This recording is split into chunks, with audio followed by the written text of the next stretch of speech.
All right, market outlook. So we came into the week expecting a bounce after this S&P pulled in about 10, 11, 12% area. Pretty controlled pullback when it was all said and done. It kind of gave this little downtrending wedge on a very small time frame. So we walked in expecting a bounce this week. The only problem was we walked into a Monday morning gap up, and it kind of took the bounce away. So we saw some weakness end of day today. And so now from here, we're going to look at this little mini gap being filled, and then we'll look for support here tomorrow. This 330, 332 area. I believe this is a very big inflection point. This area.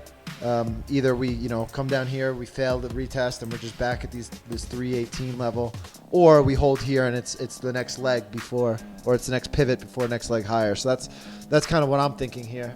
Bennett, what you thinking? So you're going to pull up the. What you thinking? Oh, I got it. Pull yeah. So again, very short term, we've been in this little bit of a downtrend. You were just explaining previously. I think broadly we have 320 to SPY support, 340 is resistance.